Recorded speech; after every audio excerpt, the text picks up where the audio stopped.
Once upon a time, in a distant land, there exists a kingdom ruled by a very wicked king named Osagie.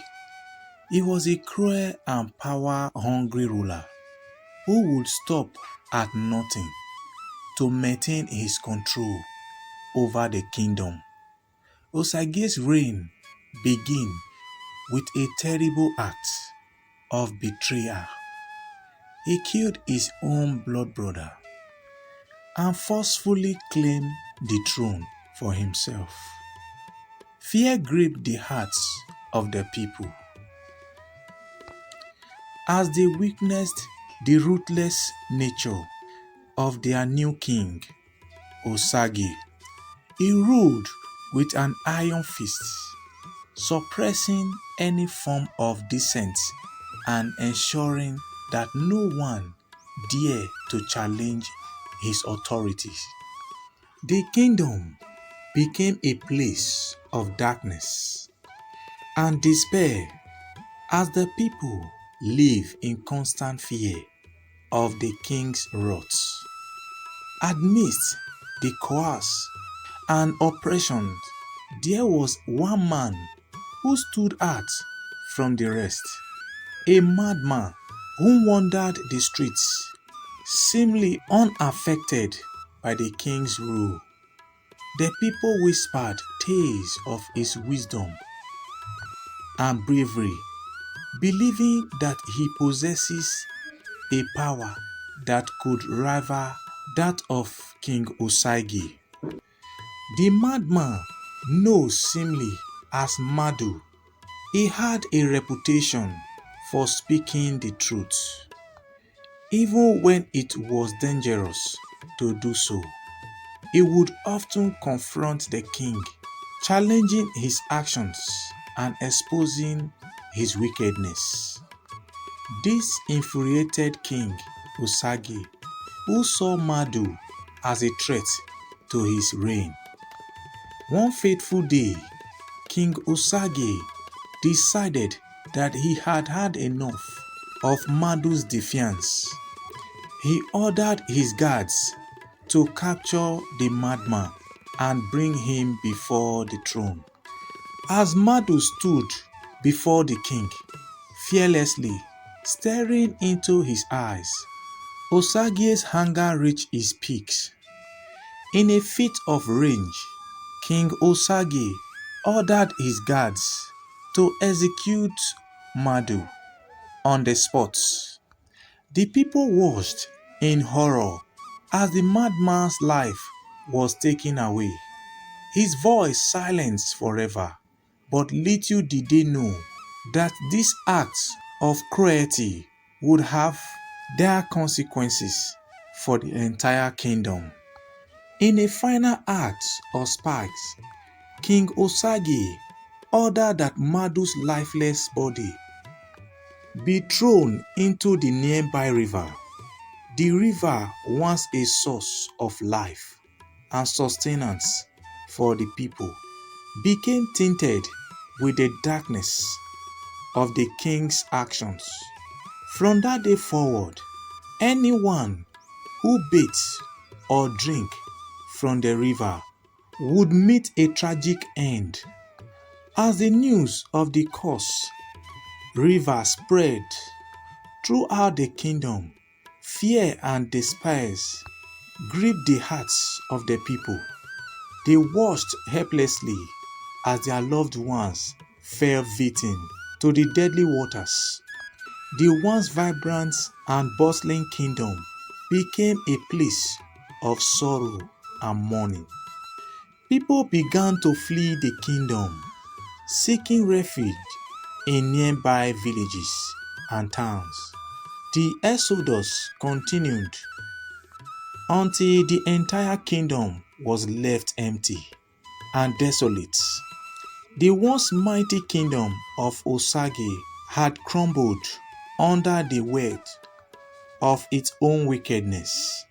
King Osagie, burdened by the guilt of his actions and haunted by the consequences of his cruelty, found himself consumed by his own darkness.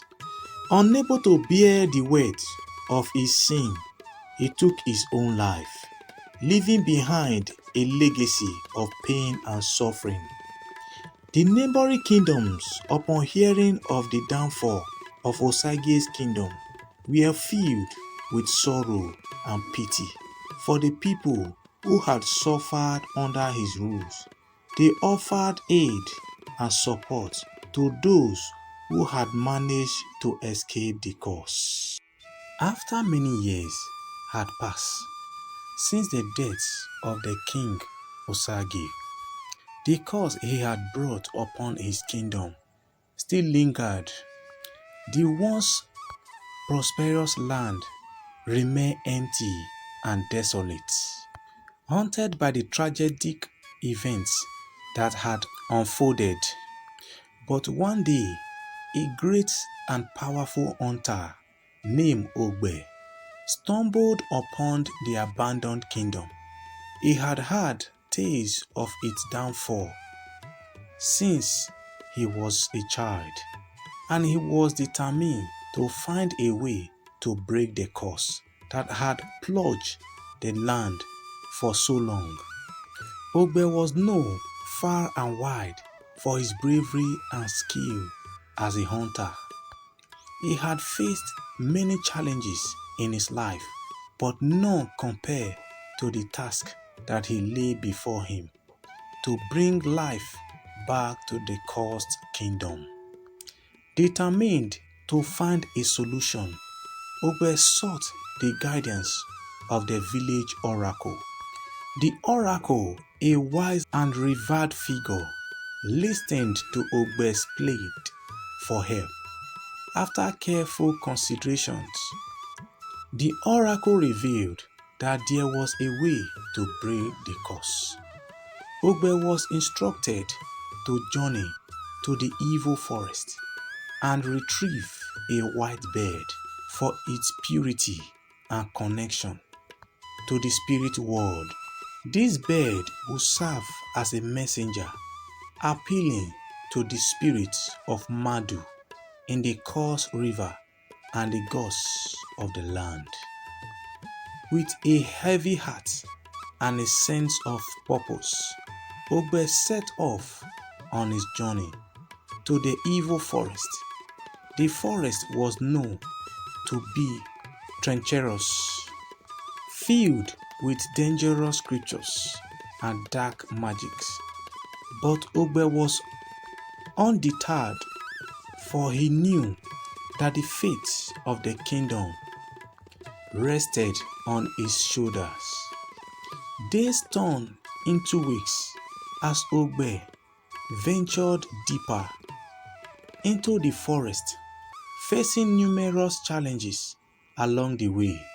He encountered ferocious beasts and encountered powerful enchantments that tested his strength and determinations. But Ogbe pressed on, fueled by his unwavering belief in the mission he had undertaken. Finally, after what felt like an eternity, Ogbe reached the heart of the evil forest. There, perched on a branch, was the elusive white bird. It radiated a sense of purity and hope, and Ogbe knew that he had found what he had been searching for. With great care, he captured the bird and prepared to make the journey back to the cursed kingdom. As Ogbe returned to the kingdom, carrying the white bird in his hands, a sense of anticipation filled the air. The people who had long abandoned hope watched with bated breath as Ogbe approached the cursed river. With a solemn prayer, he released the white bird, watching as it soared into the sky. The bird flew gracefully over the cursed river, its wings glimmering in the sunlight. It called out to the spirit of Madu, pleading for forgiveness and redemption. The people watched in awe as the river began to stir, as if awakened from a long slumber. The dark waters transformed into a clean and vibrant stream, reflecting the newfound hope that filled the hearts of the people. Word of miracle spread throughout the land, and people from far and wide flocked to the once cursed kingdom. They marveled at the transformation that had taken place, witnessing the revival of a land that had lost to darkness.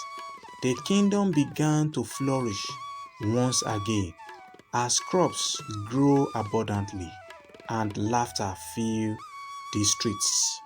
In recognition of his bravery and his role in the breaking of the curse, Ogbe was honored and crowned as the king. He ascended the throne after liberating the land from the curse that had befallen them during the reign of the late King Osagie.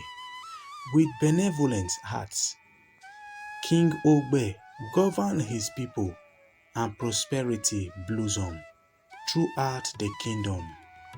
As the years passed, kingdom underwent remarkable developments and the once struggling land transformed into a beacon of hope.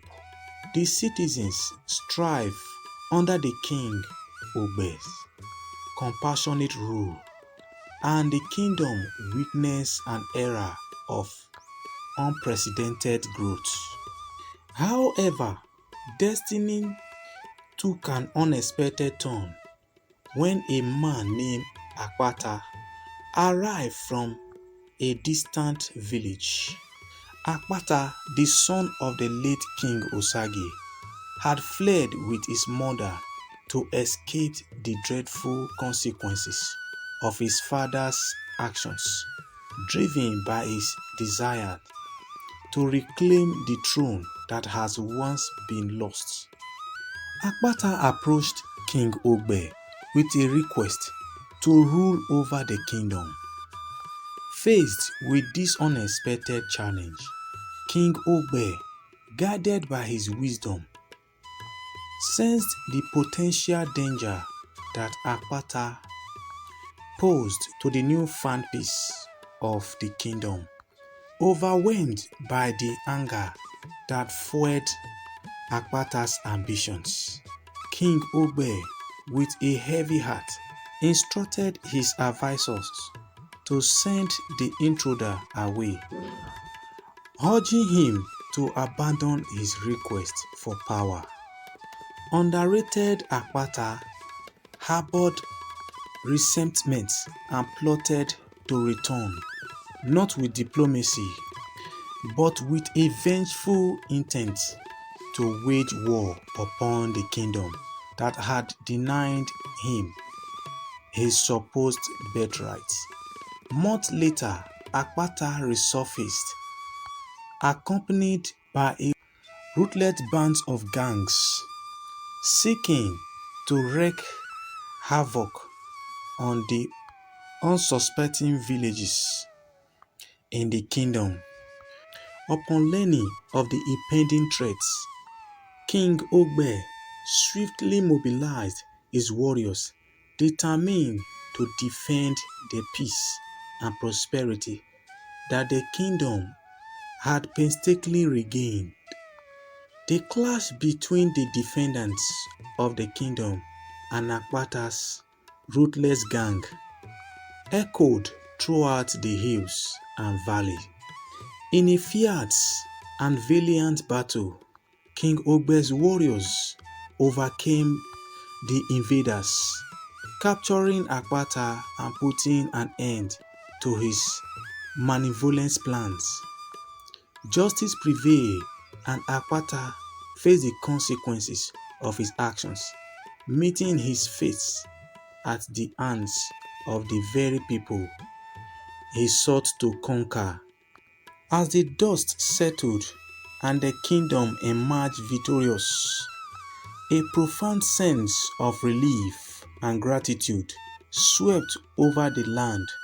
King Ogbe once again had triumphed over the adversity, ensuring the continued prosperity of the kingdom. The people rejoiced, grateful for the wisdom and strength of their benevolent ruler, who had not only defended their homeland, but had also preserved the hard-earned peace. The moral of this tale is a timeless lesson in the triumph of justice and benevolence over revenge and hostility. It teaches us that even in the face of adversities, a virtuous leader who upholds the principles of compassion and fairness can overcome challenges and secure a lasting legacy of peace and prosperity for their people. Thanks guys for watching this video. Do not forget to subscribe to this channel to support us. Hit the notification bell, like, share, and do not forget to drop your comment below.